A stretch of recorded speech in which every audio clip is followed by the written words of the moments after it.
Good morning बच्चों। आज हम आपको हिंदी में ग्रामर पढ़ाने जा रहे हैं। हिंदी व्याकरण हमने मंजरी में 11 चैप्टर्स और महान व्यक्तित्व में कंप्लीट करा दिया है।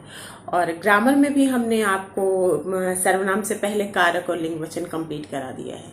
आप लोगों ने उसे फेयर कॉपी में कंप्लीट कर ही लिया होगा। कंप्लीट हो गया ना बेटा। आज सबसे पहले हम स्टार्ट कर रहे हैं, ये जानने की कोशिश करते हैं व्हाट इज अ प्रोनाउन। सर्वनाम क्या है। हम पहले जानेंगे कि सर्वनाम है क्या, सर्वनाम का अर्थ क्या है, इसकी परिभाषा क्या है, ये कितने प्रकार का होता है और ये एक दूसरे से, जितने भी इसके प्रकार हैं वो एक दूसरे से कैसे भिन्न है, इनका उपयोग कैसे करते हैं। जो भी सर्वनाम शब्द आते हैं उनका हम प्रयोग कैसे करते हैं। वाक्यों में भिन्न भिन्न सर्वनाम जो आते हैं, जैसे सर्वनाम के पार्ट्स होते हैं ना, वाक्यों में भिन्न भिन्न सर्वनाम का प्रयोग कैसे किया जाता है और सभी कुछ हम आपको इस चैप्टर में बताने की कोशिश करेंगे। और ये चैप्टर जिस तरह से संज्ञा के अलग अलग पार्ट्स हैं, उसी तरह से सर्वनाम के भी अलग अलग भेद हैं, अलग अलग प्रकार हैं। इन सबको हम इस चैप्टर, सर्वनाम चैप्टर के माध्यम से जानने की कोशिश करेंगे। ठीक है बेटा, तो सबसे पहले आप अपनी बुक सामने निकाल लीजिए, फिर इस चैप्टर को पढ़ना स्टार्ट करिए। आइए हम स्टार्ट करते हैं सर्वनाम। तो बेटा सबसे पहले हम समझ लेते हैं, जैसा कि मैंने अभी आपको बताया कि हम पहले समझ लेते हैं कि सर्वनाम क्या है। ठीक है, फिर परिभाषा क्या है, ये कितने प्रकार के होते हैं, ये सब मैंने अभी आपको बताया कि हम इस चैप्टर के में पहले हम क्या क्या पढ़ लेते हैं। तो जैसा कि आप देख रहे हैं कि सर्वनाम को जब हम देखते हैं तो पता चलता है कि इसमें दो शब्द हैं। कितने शब्द हैं? दो शब्द।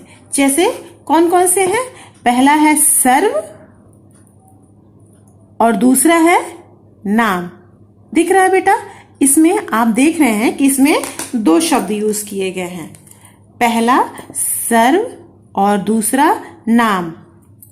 सर्व का मतलब क्या हो जाएगा? सर्व मतलब हो जाएगा सभी, सर्व मतलब सब, सर्व मतलब सभी का, और नाम मतलब सभी का नाम। नाम क्या होगा? नाम वाले शब्द, नाम वाले शब्द। ठीक है, जो भी शब्द नाम वाले होते हैं या जिनका भी नाम होता है वो क्या कह जाएंगे? नाम का मतलब नाम वाले शब्द और सर्व का मतलब सभी। आप देख रहे हैं ना बेटा, सर्वनाम दो शब्दों से मिलकर बना है। तो इसका अर्थ हो जाएगा, अगर हम देखें तो यहाँ पे जैसा कि हम देख रहे हैं कि यहाँ पे लिखा है प्रोनाउन, यहाँ प्रोनाउन भी लिखा है ना बेटा। तो प्रोनाउन में भी अगर आप प्रोनाउन देखते हैं तो आपको दिख रहा है कि प्रोनाउन में भी दो शब्द हैं। कौन कौन सा? प्रो, PRO, प्रो, प्रो, और दूसरा है क्या? दूसरा कौन सा शब्द है? दूसरा है नाउन, NOUN, नाउन। ठीक है, प्रो नाउन। प्रो मीन्स होता है on the place of, place of. ठीक है, ऑन द प्लेस ऑफ। और नाउन का मतलब क्या होता है ये आपको पता है, इसको हम कह सकते हैं नेमिंग वर्ड्स, नेमिंग वर्ड्स। ठीक है, pro means on the place of, on the place of. ठीक है, और नाउन का मतलब हो गया क्या? Naming words. Same condition here ना, कि सर्व सभी का, नाम नाम वाले शब्द, pro on the place of, और नाउन मीन्स नेमिंग वर्ड्स। ठीक है, इसको हम प्रोनाउन को भी कैसे डिफाइन कर सकते हैं? सो प्रोनाउन का अर्थ क्या हो जाएगा? यहाँ पे प्रोनाउन का अर्थ हो जाएगा a word which will be used on the place of naming words will be called pronoun. Right बेटा? प्रोनाउन की डिफिनेशन आपने पढ़ी भी होगी। ठीक है, वही डिफिनेशन मैंने बताई है, अलग से तो हमने कुछ बताया नहीं। सो प्रोनाउन का अर्थ हो जाएगा a word which will be used on the place of naming words will be called pronoun. Right बेटा? इसको आप दूसरे तरह से भी कह सकते हैं कि the pronoun is word, the pronoun is word which is used in place of noun. जो वर्ड किसके जगह यूज होते हैं, प्रोनाउन क्या कहलाते हैं, जो नाउन की जगह इस्तेमाल होते हैं. सो प्रोनाउन एक ऐसा शब्द है, प्रोनाउन एक ऐसा शब्द है जो नाउन की जगह पर इस्तेमाल होता है. किसकी जगह पर बेटा, नाउन की जगह पर जो शब्द इस्तेमाल होते हैं उसे हम क्या कहते हैं, प्रोनाउन. क्लियर हो गया ना बेटा, ये प्रोनाउन. सेम कंडीशन यहाँ पे जब हम सर्वनाम समझते हैं तो वही है, क्योंकि प्रोनाउन का सर्वनाम का मतलब ही है प्रोनाउन. तो अब हम यहाँ पे सर्वनाम की क्या करते हैं बेटा, सबसे पहले डिफिनेशन लिख लेते हैं. ठीक है, परिभाषा मैंने यहाँ बताया है ना. सबसे पहले हम इसकी परिभाषा लिख लेते हैं. इसको हम कैसे कहेंगे, ऐसे शब्द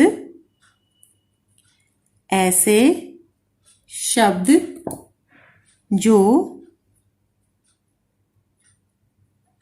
संज्ञा के स्थान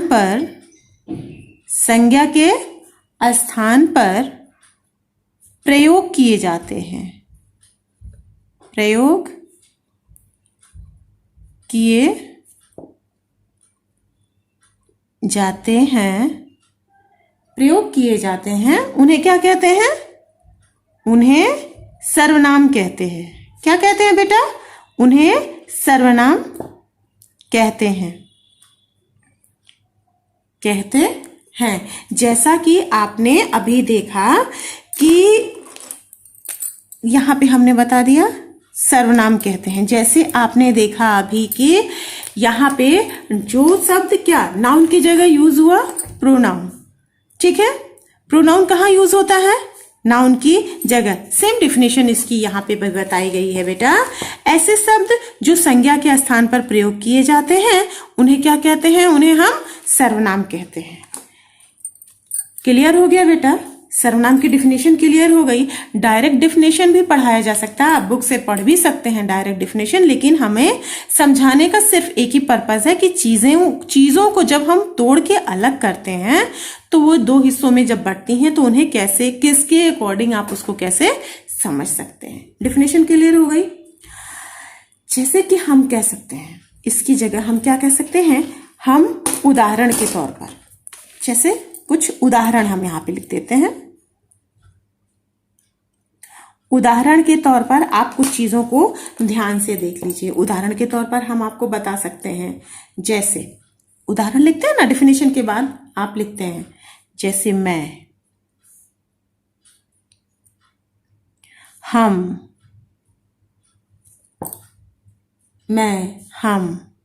तुम,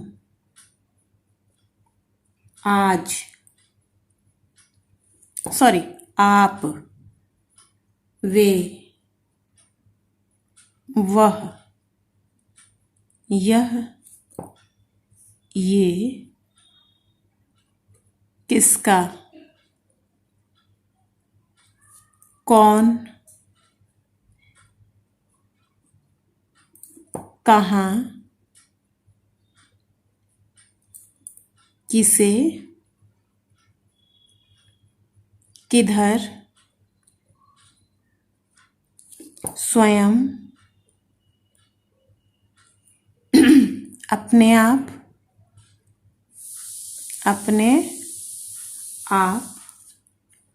खुद, इत्यादि. ये सब क्या है बेटा, ये सब हमने किसके एग्जाम्पल्स दिए हैं, सर्वनाम के. किसके एग्जाम्पल हैं ये सब, ये जो हमने उदाहरण आपको दिए हैं ये किसके उदाहरण हैं, ये सारे उदाहरण सर्वनाम के हैं. ठीक है, हमने अभी इसको अलग अलग नहीं बांटा है, ये सब किसके उदाहरण कहे जाएंगे, सर्वनाम के. अब हम देख लेते हैं कि ये क्या कैसे हैं. जैसे यहाँ पे लिखा है मैं और हम, दो वर्ड है ना, मैं और हम जो दिया गया है ये किसके लिए दिया गया है, जो बात करने वाला है. ठीक है, मैं और हम, बात करने वाला और अपने लिए प्रयोग करता है. जैसे कि हम बात कर रहे हैं आपसे, या आप जब कहते हैं ना मैं यह काम करूंगा या फिर हमने यह काम किया, यहाँ पे क्या मैं और हम कहाँ है, क्या है, यहाँ पर मैं और हम जो दिया गया है वो बात करने वाला अपने अपने लिए प्रयोग करता है। किसके लिए प्रयोग करता है बेटा? ये जो दो वर्ड हैं मैं और हम, यहाँ पर बात करने वाला इसे क्या करता है? अपने लिए प्रयोग करता है। ठीक है।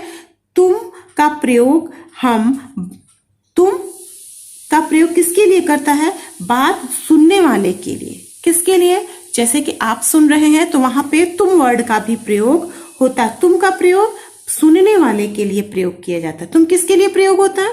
जो उस बात को सुनता है। आप, ये आप प है बेटा। आपका प्रयोग भी बात सुनने वाले के लिए किया जाता है। जब आप किसी से रिस्पेक्टफुली बात करते हैं तो वहां आप करके बात करते हैं। तुम और आप किसके लिए प्रयोग होता है बेटा? सुनने वाले के लिए। ठीक है। जैसे कहते हैं आप मेरा यह काम कर दीजिए, जो भी सुनता उससे सुनने वाले के लिए प्रयोग किया जाता है। वे, वह, ये, यह, ये सब का प्रयोग किसके लिए किया जाता है? वे, वह, यह, ये का प्रयोग जिसके बारे में बात किया जाता है। ये चारों वर्ड किसके लिए यूज होते हैं बेटा? जिसके बारे में बात किया जाता है। हम अगर किसी के बारे में जब बात करते हैं तो बताते हैं ना, उसने उसने यह कार्य किया, वे वहां जा रहे हैं। जब हम किसी के बारे में बात करते हैं उसके लिए इन सब चीज का प्रयोग किया जाता है।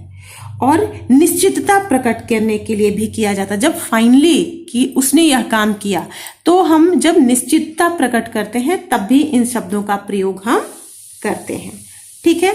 किसका, कौन, किधर, कहाँ इत्यादि शब्दों का प्रयोग, किसका, कौन, कहाँ, किसे, किधर, इन शब्दों का प्रयोग हम अक्सर कब पूछते हैं बेटा? कब करते हैं?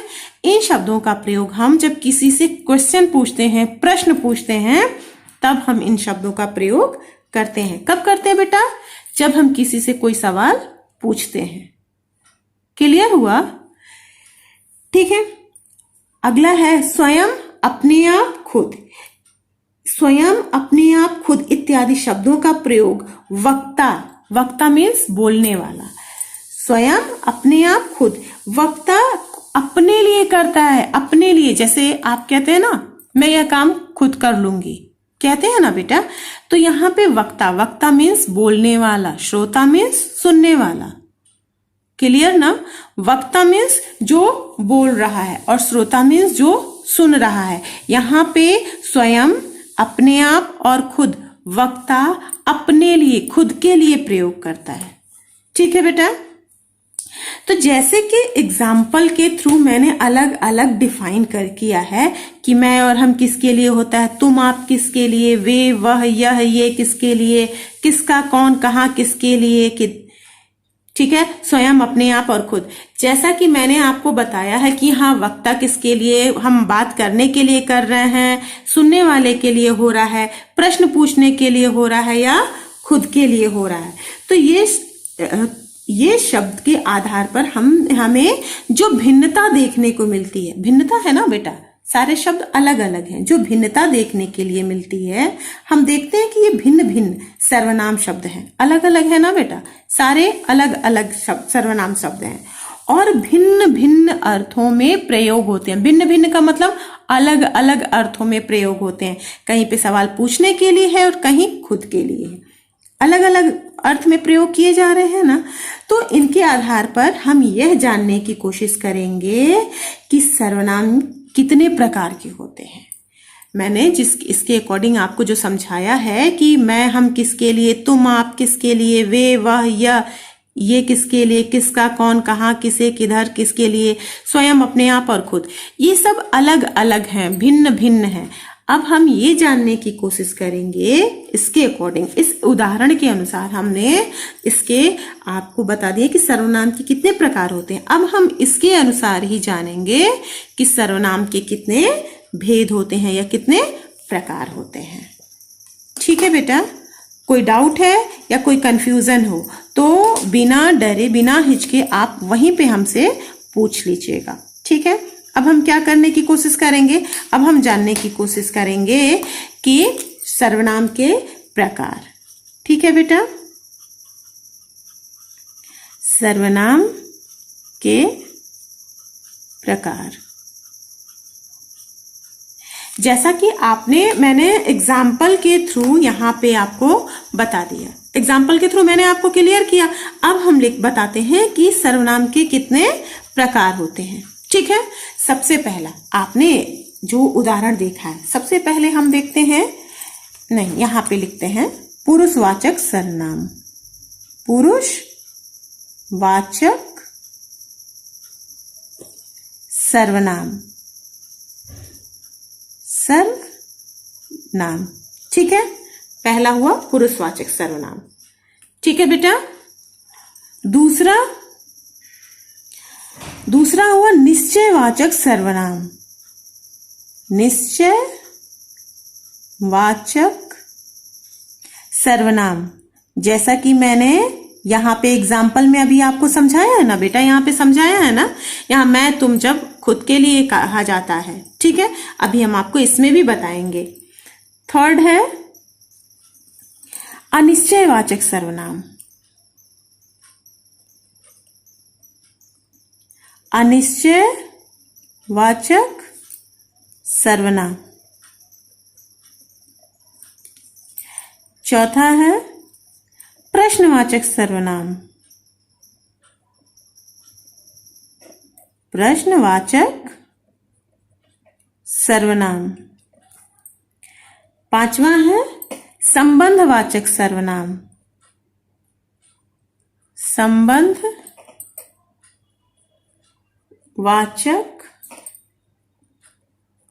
सर्वनाम। ठीक है बेटा, और लास्ट है, छठा है निजवाचक सर्वनाम। निजवाचक सर्वनाम। यहां पे सर्वनाम के कितने भेद बताए गए हैं बेटा? सर्वनाम के 6 भेद बताए गए हैं। ठीक है, पहला पुरुषवाचक सर्वनाम, निश्चयवाचक सर्वनाम, अनिश्चयवाचक सर्वनाम, प्रश्नवाचक सर्वनाम, संबंधवाचक सर्वनाम और लास्ट है निजवाचक सर्वनाम। सर्वनाम के कितने प्रकार हैं? सर्वनाम के 6 प्रकार हैं। 6 प्रकार क्लियर हो गए बेटा। सर्वनाम की पहले डिफिनेशन क्लियर हो गई। डिफिनेशन क्लियर हो गई ना बेटा? ऐसे शब्द जो संज्ञा के स्थान पर प्रयोग किए जाते हैं उन्हें सर्वनाम कहते हैं। मैंने एग्जाम्पल के थ्रू भी, जब मैंने आपको एग्जाम्पल समझाया तभी इन सारी चीजों का डिफाइन हो गया कि सर्वनाम के कितने पार्ट्स हो जाएंगे, सर्वनाम के कितने भेद हो जाएंगे। ठीक है बेटा, अब हम एक एक करके इसको समझने की कोशिश करेंगे कि चीजों को पुरुषवाचक सर्वनाम क्या है, निश्चयवाचक सर्वनाम क्या है और बाकी सर्वनाम क्या है। जैसा कि आप एक बार बुक भी देख सकते हैं, यहाँ पे सिंपल सा लिखा है, संज्ञा के स्थान पर प्रयुक्त होने वाले शब्दों को सर्वनाम कहते हैं। आप डिफिनेशन बुक से भी लर्न कर सकते हैं और हमने जो लिखवाया है वो भी आप पढ़ सकते हैं, समझ सकते हैं। ठीक है बेटा, इसमें कोई प्रॉब्लम नहीं होनी चाहिए आपको। जैसा कि ये डिफिनेशन भी, ऐसे शब्द जो संज्ञा शब्द के स्थान पर प्रयोग किए जाते हैं उन्हें सर्वनाम कहते हैं। ठीक है बेटा, आप इसकी डिफिनेशन और सर्वनाम के प्रकार, इसको आप अच्छे से पढ़ लीजिए। अगले पार्ट में हम आपको इन 6 के डिफिनेशन समझाएंगे। ठीक है बेटा, आज के लिए बस इतना ही। थैंक यू बेटा।